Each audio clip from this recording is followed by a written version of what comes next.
Great to have you here. Making me part of your podcast. Awesome. My first most obvious question is 1 crore customers in 2 years. That's an insane number of customers to have. Much less, let alone in 2 years. How did you achieve that? What is the secret to your success? See, I think there are a lot of insane amount of things falling in place. It's not one thing which worked for us. If you want to talk about few of them, it was the simplicity of the product. I think there were already hundreds of Khatabook sort of apps available on Play Store, but the kind of we built the most simplified version of Khatabook, and that's what gave us the initial push. Second thing was, I think in last 3 years, primarily with Geo, there was a new opening in terms of the users, primarily below tier 2 and tier 3, particularly in the individual business segment and the MSME. Like they came online in last 3 years heavily. So I think from a timing point of view, from infrastructure point of view of people having smartphones on a 4G, I think all these things combined with the simplicity of our product, and then whatever we did in terms of the content, reaching out to all these people, and just the simplicity of the name itself. So what we've seen is like around 30 to 40% of users came through word of mouth, even at that scale. So imagining a scenario where getting 30 to 40 lakh people just through word of mouth was insane for us. Like I've never heard of it. Like only things which have happened is like maybe Facebook or WhatsApp till now on those kind of a scale through word of mouth. So I think there were a lot of these things which combined with the right timing, which worked well for us to reach to the scale where we are. Right, fantastic. So as I understand, Khatabook is a digital ledger. It helps, small shopkeepers, Kirana store owners, basically track their, track who has to pay them what, and basically manage their books essentially, right? So, Yeah. Can you talk us through some of your use cases as such? Sure. I think the first one, which is the simplest one, which is the core one, is a bookkeeping. So the primary idea in the initial stage was like people, the smaller merchants keep 2, 3 notebooks. One of them is the Khatabook, which is primarily a credit ledger. So giving credit is both a kind of a business proposition for the customer that this merchant is giving stuff on credit. Second thing is like it's a loyalty thing. So the merchant who gives you on credit, you buy from them more. So I think that is a very predominant behavior in all the Indian Kirana stores and similar sort of scaled business. So idea was to digitize that part of the book. Now, over a period of time, we added the major crux, major engagement, and the retention came through when we launched payment reminders. So there we have seen the highest NPS, like among all the features. In case of bookkeeping as well, like there was few barriers. People were not able to see the utility of it, the digital bookkeeping, other than it being recorded online. There's a backup. The calculations are automatic. But the real delta in the experience came through payment reminders, where people were able to remind about the pending payments to the customers, and their collection rate improved substantially.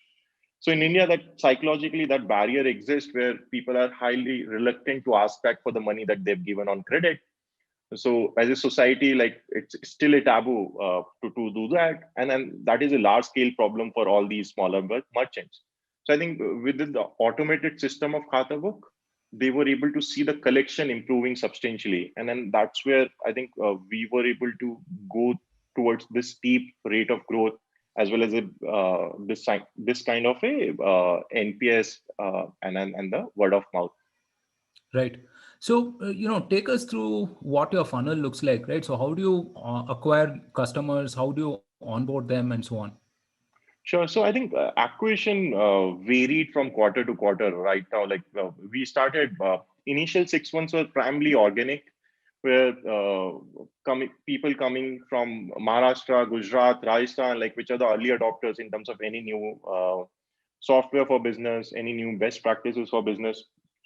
Now, after that, like when we started marketing, we started diversifying our targeting towards south, east, and central part of India, and that's where the growth came in. So now, in terms of the funnel, first thing is like where people sign up, set up their business name.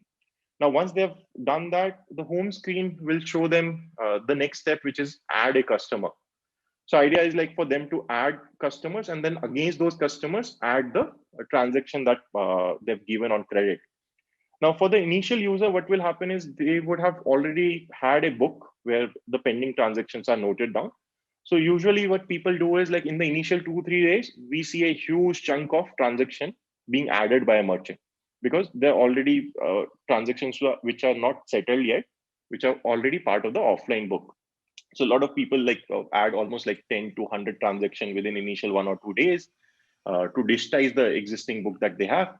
And then depending on the credit cycle nature of the business, they start using payment reminders. So some people have a credit cycle of 8 days, 15 days, industry to industry, geography to geography. This varies.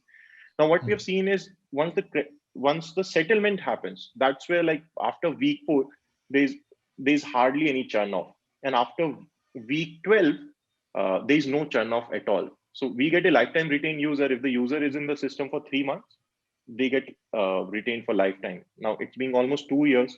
So users who have spent more than 3 months in the initial phase have been with us since almost like 1.5 years or more. Right.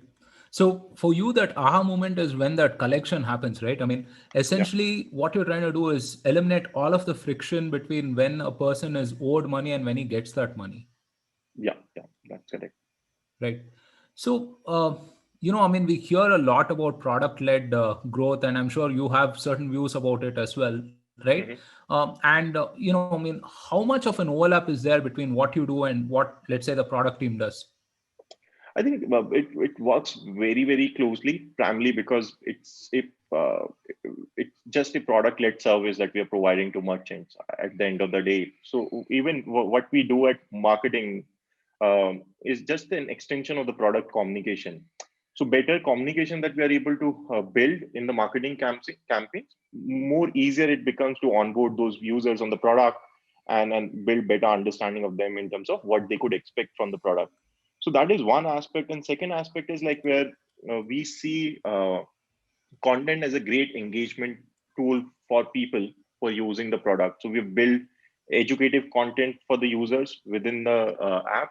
We are in process of providing more options for people to market their shop, like a simpler solution feature like business card is the most loved feature other than the core bookkeeping and payment reminder.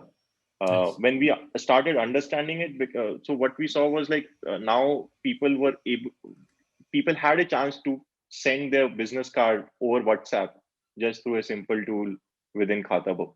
So I think those content features we continuously experiment within the app. So that's where like it's almost a single team in terms of collaboration. We don't see it as a separate function working differently. Like it's almost an overlap of content and product from that angle. And from a marketing and user acquisition perspective, the communication layer is similar from the first impression that we've shown an ad to a user to the time that they get retained on the product. Right. This episode is brought to you by Mulya. You want to move fast? Sure. But without breaking things? Now that's a hard ask. The thing is, once you have some base of users and customers, you just cannot afford to risk quality. So how do the likes of Cred, Swiggy and Curefit, some of India's fastest growing startups, ship at lightning pace and delight their users and customers? Simple, they're working with Mulya as a strategic quality partner. Mulya is India's most talented and passionate community of testers. They've helped prevent thousands of bugs and regression issues.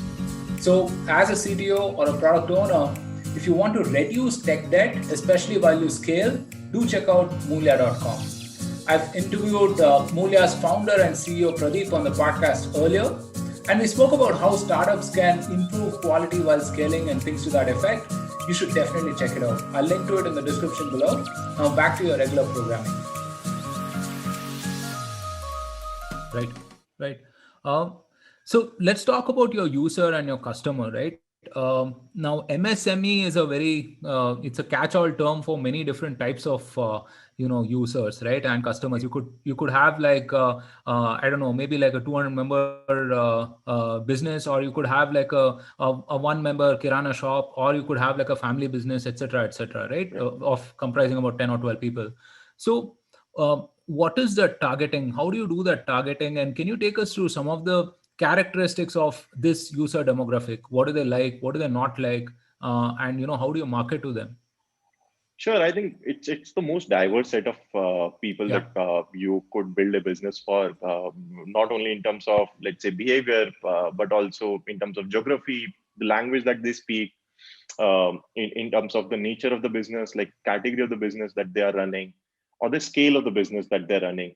So I think initial 3 to 4 months was high struggle in terms of getting the data of how many, like in which city, how many merchants are there, in which state, how many merchants are there, or at an overall level, how many merchants are in India. So there are diverse set of opinions there. I think nobody have the hard data, but in estimation, like it's anywhere between 40 to 60 million. So that's what we estimated. I think in terms of smartphone penetration and then 4G connectivity, anywhere between 25 to 30 million is addressable. Now, diversity, when I talk about diversity in terms of geography or language, see, we support 13 languages based on the insight that people who are using, so 60% of the user base that we have is living below tier 2. And for them, like being able to understand the product in their own language in terms of onboarding as well as the marketing communication was very helpful for us to see this kind of a growth. Second was like for them to be able to use the product within their own language. So around 50% of the people use the product in their own mother tongue. And all the 100% of the people we have acquired, marketing communication have been in the Indian languages. So that creates the backbone. Now within this language diversity, like there are different dialects, there are different ways in terms of people understanding the product. So those experimentations that we have done in the initial phase. But other than that, like there are people who are jewelers, there are people who have a clothing shop, there are people who have electronic shops, Kirana store guys are also there. So largest categories are being Kirana stores as well as the electronic shop. And there are people who are individual business owners, could be like CAs, lawyers, could be plumbers, electricians who are using Khatabook. There are people like jewelers, like which do higher level of transaction, but also avail credit. So they want to note it down. There are large businesses as well, like SMEs, which are using it solution like accounting software altogether, but majority of those accounting softwares are offline. So just to get a sense out of the overall business, they ask their CAs to write down transaction on Khatabook so that it's available for them to, from a visibility point of view. So I think that diverse set of audiences from that spectrum. Right. Uh, Yeah. Another important aspect was the age group.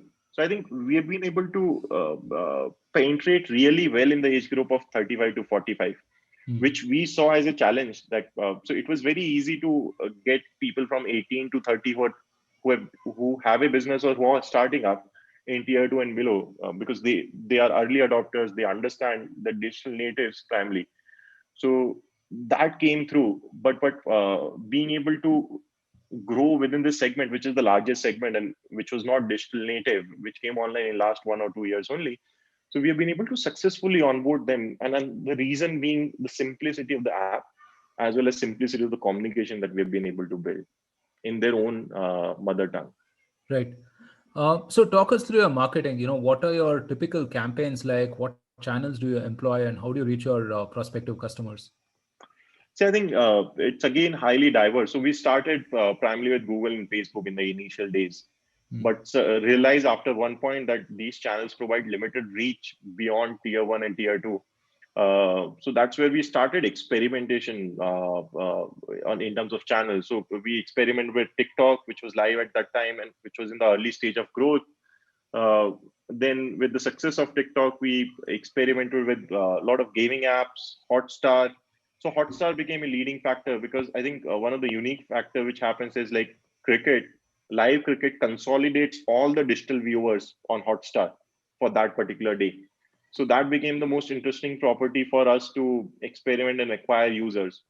Then other than that, like there were other OTTs, primarily people who were watching TV earlier shifted to their mobile phones, watching their favorite shows on OTT. So that also became a huge acquisition channel for us. So it started with Google and Facebook in a very linear way, others. But after one point, Google and Facebook contributes to less than 30-40% of the overall growth that we've seen. Right. Now, in terms of marketing, like the other aspect being the content part, where we saw that people beyond tier 2 and tier 3, they like more of a camera recorded video kind of an ad as compared to, let's say, production quality ad. So I think that was a huge insight based on which we were able to generate better quality of users at lower cost, because the engagement for these video ads was huge as compared to the production quality ads that we were running. Right. Yeah. Yeah, that's certainly interesting. Um, so I mean, uh, you briefly mentioned sports and stuff, right? And we're seeing like advertising, like big brand type of advertising from startups, right? I mean, Byju's, for example, sponsors the Indian cricket team. Unacademy sponsored the IPL, and so on and so forth. Um, do you see that as a developing trend where, I mean, startups which typically used to hustle their way into users via usually the Google and Facebook types, are realizing that, if you have to get to the next billion users, then you will definitely have to go through some of these mass media channels and so on. So do you see that as a developing trend as such? Yeah, I think completely is a positive trend. So what was happening was earlier, understanding the market, the dynamics of it. I think the startup ecosystem in itself is in the learning phase. I think right now there's a sheer conviction as well, which have come up in last 4-5 years of being able to take that bigger risk, the calculated risk in this space. Otherwise, like it was very very limited. Like when I started my startup journey at Zorooms, we were very very limited in terms of launching a brand campaign, because we used to see it as a non-measurable cost Yeah. center. I think our own understanding in terms of the measurability of brand campaigns, the impact of it, as well as the sheer scale that we're chasing, has substantially increased, and then we're in a better position to take those calculated risks. Because Right. I think, and that's what has happened across the spectrum, like from an academy and credit going to sponsor the IPL, or Dream 11 starting the trend like 4-5 years back. Then we started in sponsoring the overall, being a title sponsor of IPL. Hmm. Yeah. So, you mentioned, measuring the impact of these campaigns, right? Now, I'm sure that there are certain benchmark ways of measuring TVC campaigns and so on and so forth. But have you found any of these to be like reliable? Maybe not to the point of like some of these digital campaigns that give you everything, right? I mean, impression, who Mhm. came, click-through rate, etc. But enough to reliably say that, if I put in this much money, I'm reliably going to get these many users or these many customers. Has that happened for you? So we have not gone into TV and offline media. Our brand campaign was limited to digital. So it was a large scale campaign with Hotstar, but Right. primarily focused on digital channels, because we experimented with offline and saw that it didn't work out, with few Mm. insights that we were able to drive from that. But one critical aspect is I think there are models where people have been able to predict the kind of acquisition and scale of acquisition that you could do with the offline channels as well. So there are models like what you build a attribution model for Google and Facebook. Similar kind of a model is built up for TV campaigns. It's a bit low on accuracy, but still a workable model which gives you certain predictability that you will desire for going ahead with the campaign. Right. And, as a cricket fan, how thrilled are you that you have MS Dhoni as your brand ambassador and also as an investor in the company? Yeah, I think one of the best thing that has happened to us. So we signed him up last year this time. So we were debating from a brand ambassador point of view, because I think building up trust was very critical for us with our user base in the journey, because this is the most sensitive data about their own business, which they don't even share within their own family. So idea was like to give them a sense of security, make them understand it's the most reliable platform for them to use. So we were looking for a similar kind of a personality which could match up with these values. And I think we were not able to find anyone else other than MS Dhoni, because the kind of leap he takes in terms of reliability and relatability is huge. So he's another factor is like the very few people who are as relatable, let's say in a village in Kerala and Tamil Nadu, as they are in Kashmir or UP. Yeah. And then Dhoni beats them all altogether. So I think that was one part, and then we pursued him. So not only he got thrilled by understanding our own business model, platform, and the utility of it, but also decided to invest in us to come on board for a longer term to ride through the journey with us. Right. So let's talk about this Bharat user, right? I mean, you mentioned the Geo revolution, and then we've also spoken about building for the next billion users and so on. So I think we have a related question from someone in the audience. So Gunjan says, curious to know what are some other innovations missing in this demographic that are prevalent in urban cities. Mhm. So I think in terms of like addressing the first question that you asked about the next billion user, I think their behavior is very different in terms of how they consume the digital mediums. Their expectation from the tools are very different, as well as like the whole relatability factor, like in terms of what they relate to, is very different. So pointing like one, like obviously languages plays a huge role in terms of Mhm. building relatability for them. English seems distant, though they understand from a utility point of view, but seems distant to build up the deeper relatability. We saw that with let's say English or a combination of English, we were able to grow, but the kind of efficiency increased as we like created creatives in Indian languages. So that was one. Second one was like these are primarily mobile first audience. Mhm. So when we ran first few campaigns, like we were running production quality ads for these audience. So production quality ads really worked well for us in the initial stage for metro and tier one kind of audience, and has been I've seen them working at Rentomojo and Zorums, which were prior to Khatabook. But in this scenario, like those were not very efficient way for acquisition. The moment we started mobile camera recorded videos as ads, Mhm. our cost and engagement cost reduced drastically, and engagement shot up almost like 4 to 5 times compared to the production. So I think the nature, their behavior is very, very different, and they're mobile first. So I think now it's completely accepted the vertical videos. But I think a year and 2 year back when we started, like vertical video ads were not very prominent. So that was Right. another behavior, like this audience being the mobile first, consuming content within Indian languages, and building up and having an expectation of a simpler tool. Like it's not about the most best and the most creamier onboarding process, Mhm. but versus that, like they like the simplest onboarding. So in last 1.5 years, like one of the thing which has happened with us is like we've removed things from onboarding rather than adding them. So more we removed, better our funnel became for the onboarding. So that's the crux, Interesting. like where people are just focusing on like more simple the solution is, better is their adoption. Right. Uh, yeah, I mean, I was speaking to another entrepreneur about this whole Bharat user aspect as well, and one of the points that he brought up was that um, so this Geo Revolution user is mobile native, as you mentioned, and also, I mean, he's making the transition from entertainment to education, right? I mean, so yeah, I mean, which also explained the whole TikTok phenomena to me because TikTok ads were amazing. Mhm. I think by far the best ad experience ever that I have seen, at least, right? And so what you're saying makes absolute sense in terms of people wanting to see those video ads rather than well produced ads as such. Yeah, Um, so last year was a difficult time for businesses in general, but it was an especially difficult time for MSMEs, Kirana yeah. stores, so on and so forth, right? And how did you react to COVID? How do you guys match up with what was happening on the ground?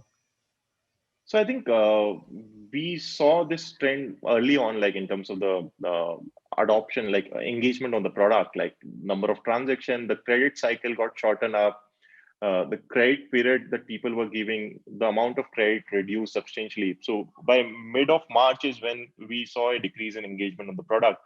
So we were able to see whatever people were expecting in terms of the impact on the smaller business, like we were able to see it in a very objective and measurable way on the product itself. By April, like the whole business was half of what it was in Feb.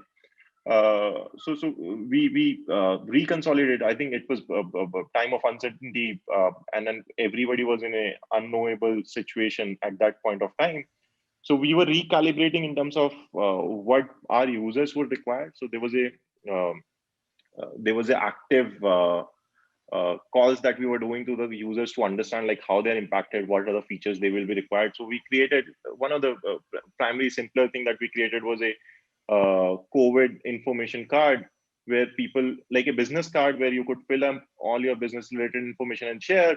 Now this Corona business card was where you could share like from what time to what time your shop is open, if you provide delivery or not, is the best way to place an order is WhatsApp or call.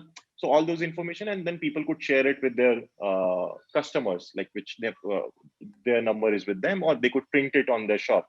So I think a few of these things help a lot of our businesses. Other than that, like I think we reset our whole product strategy, and a lot of things which we were planning to do at a later stage, we picked up very early because we felt the need is much more dire and immediate for those features. Like so, we build a product called My Store, which is an online cataloging and online order management solution. So we launched it by July. So it was supposed to come in the later in the year, but we expedited it to be available there, and then we expedited and doubled down on our efforts on online payments. So we understood that though our competitors in the space, the larger players have driven the adoption of QR codes and online payments in metro and tier one, but below tier two, they have no presence because majority of their growth strategy is driven through ops and sales, which is on field. And we had like 60% of our audience was available in tier two and below. So idea is to serve them. So we double down on our effort to make QR codes and online payments available to these users. So and we've seen a tremendous growth of almost like 30 to 50% month over month from there on. Wow. So I think these were few of the things that we were able to. So idea was to solve for business because we knew that these are the most affected category. I think from May and June onwards, there were few categories of business which flourished, and their proportion of transaction and the overall volume increased substantially. But there were few categories where businesses shut down and the whole category got crushed within that quarter. So we have seen both of them at a scale, and then from state to state, it was varying, like depending on the nature of lockdowns in states after June and July. Like we've seen growing and decreasing business volumes. Right. Yeah. I mean, as I mentioned, I think it's like a catch-all term, right? When you look at like MSMEs or whatever, there are so many different types of businesses, and undoubtedly some of them did well, and some of them, really had a tough time. What do you have coming up in 2021? What are your growth plans for 2021? Like, yeah, I think so. We've seen a huge adoption for My Store. So people have been able to create their catalog. So idea is like, so our philosophy was that we want to build software for these smaller merchants so that they become as effective as a bigger person. Like could be Amazon, could be Geo now, could be anyone else coming into the play of these smaller merchants. So idea is like to enable them with all the software solutions, look at their flow and build software solutions for them so that they can compete and play the game in the most efficient manner, and then could really beat the bigger guys, given that they're more inside of the local market than any one of the bigger guys will have. So idea is like to build solutions for them. So from that point of view, like the initial phase was where we were just looking at getting more distribution on the Khatabook because it has a very deep product market fit. And then second layer was to add payments. I think we are looking at diversifying the overall features, looking for putting more software solutions to different flows. So we've already built up My Store for online ordering and catalog. We in December launched Pagar Khata, which is a wage management app. So a lot of a bit bigger SMEs, like which have at least 1 or 2 employees, to almost like 50 employees, like they don't have a HRMS solution built for Mm. them, and which is Mm. mobile first. So that need was also dire, and then we built a solution for that, and we are almost touching 1 million users on that product within 2 months. So idea is to build for a lot more solutions in this space, from taxing to accounting, to different sorts of existing SaaS players are there. Idea is like to compete with them at a later stage, while going from grounds up. Now Right. that we have around 10 million users on the platform, which is almost like 1/3 of the overall addressable market, I think idea is like to broaden the engagement throughout the business flows that these users are going through. Yeah. No, I think you can go really deep on the product front because, yeah, if you look at what Stripe is doing in the US, for example, right, which is the whole business in the box offering, or what Zoho has done for SMB businesses here with their entire software suite, or what Razorpay is trying to do right now. Yeah, yeah, Yeah, I mean, you could definitely build all of these solutions and go deeper with your existing customer base, I feel. Yeah. yeah, yeah. What is the propensity of these people to pay for your service? Because India is people say that Indians don't pay for intangibles, they don't pay for software as such. But what is the kind of reaction that you have seen from your customers? So I think these guys, the customers that we serve, are the smartest lost within their society. Like they understand the business, they understand the productivity part of it. Like how if a tool is making them more efficient, they are ready to pay for it. That's our understanding, the macro understanding of the user base. That they never shy away from a better deal, because the primary thing, that the instinct that they have is of doing a business. So what we've seen is like, but you need to provide a best deal possible for them, which really impacts their life, and then they're ready to pay for it. So we've seen at least few hundred people reaching out to us directly or on Twitter or any other social platform, saying that if you would have asked for money, like we would have given. And then a lot of people for whom like it was pushed through their sons, that they've made the father adopt to Khatabook. Like people were so happy that they were ready to pay for it, primarily with the payment reminder feature, because it directly impacts the cash flow that they have. So I think the propensity to pay is very high. I will put it that way. Figuring out the right features, right combination of solution for the right price is something which is needed. So Yeah. we've already started experimentation and insights on this front, because the initial phase was where we were looking for the PMF. After the PMF came, the idea was to grow the distribution. After distribution, now we are looking at increasing the depth of engagement for the business, and simultaneously we're looking at testing out the paid part of the products in this year. Yeah. Right. Yeah.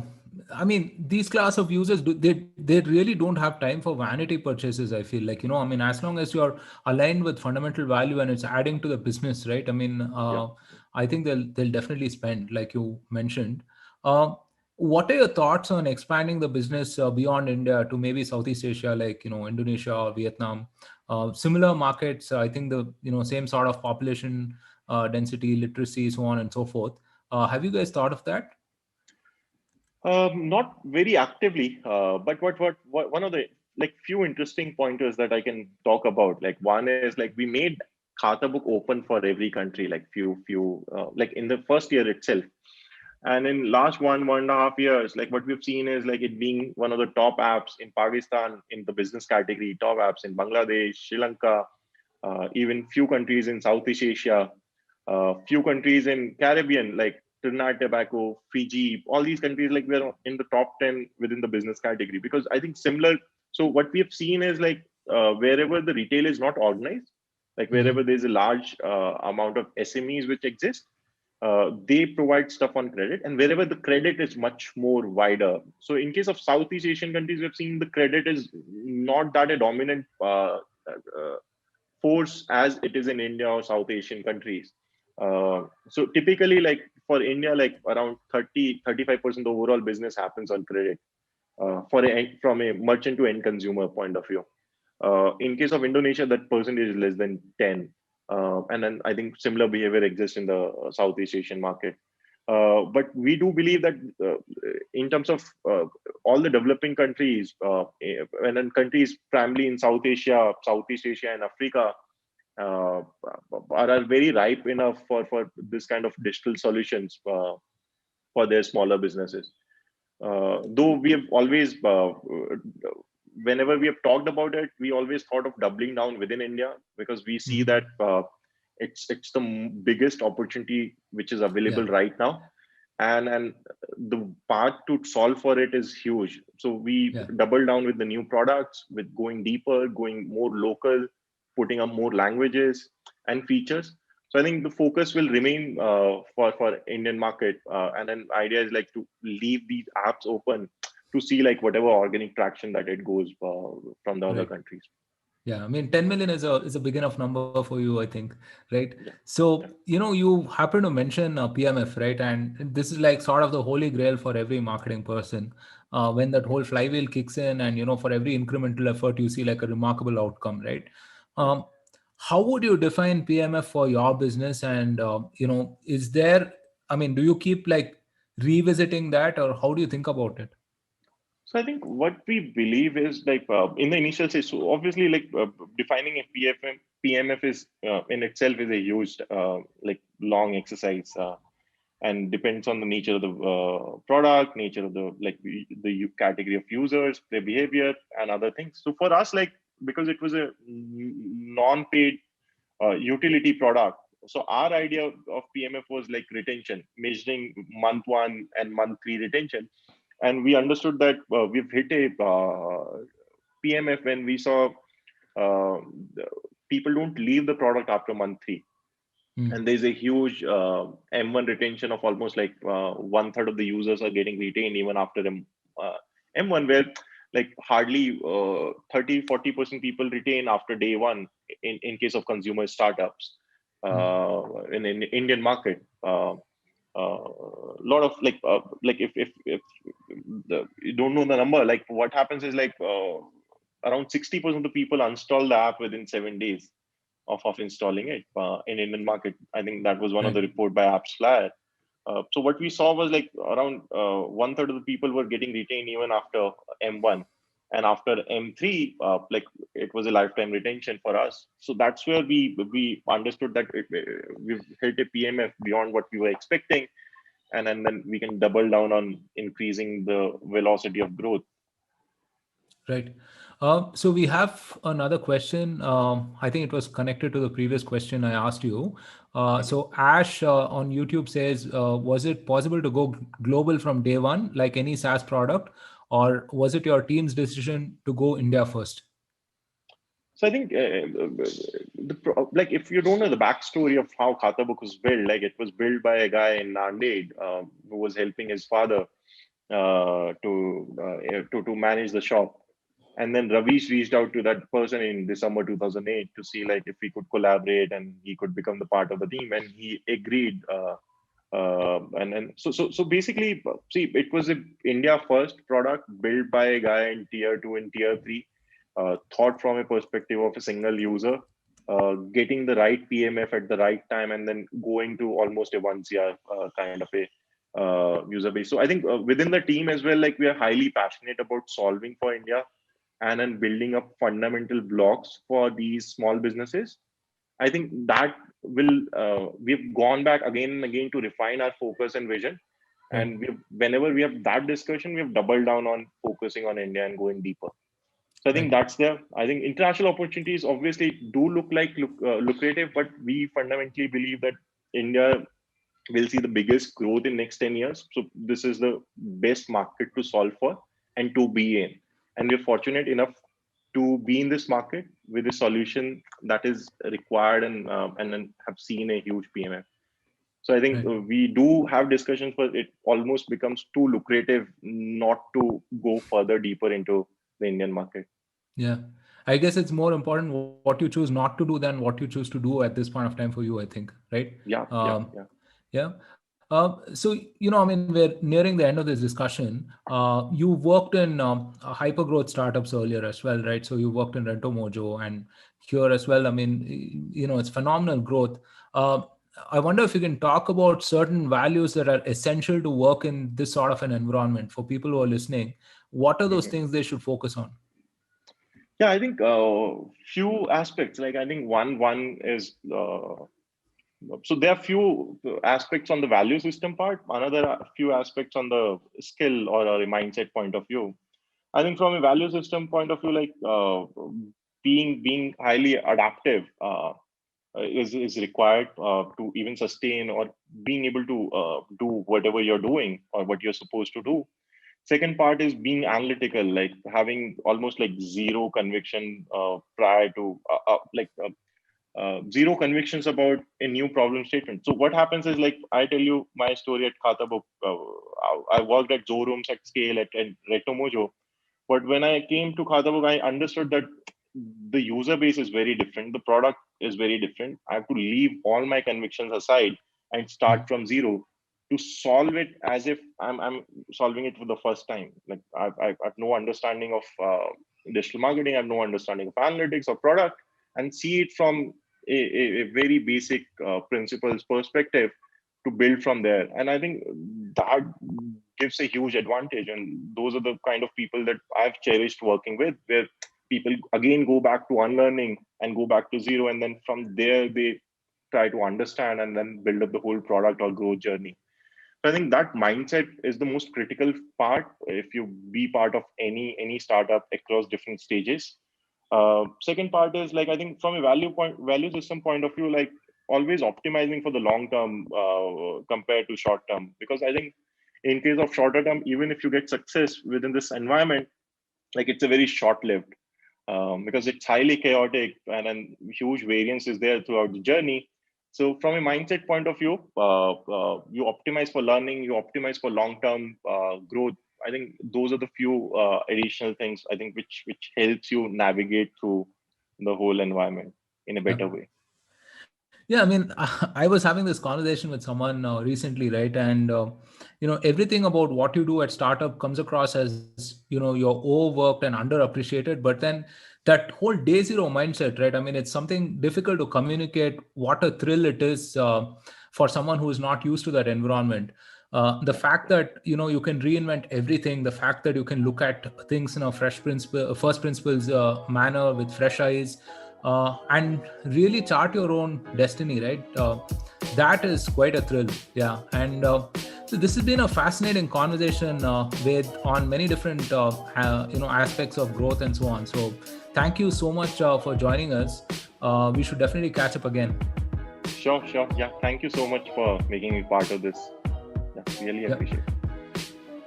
Thank you so much for listening. If you liked this episode, then don't forget to subscribe to us on your favorite platform and share this episode with all of your fellow startup operators. Also, follow the Startup Operator on LinkedIn and Twitter for more updates. Stay safe, take care, and see you soon on a brand new episode of the Startup Operator.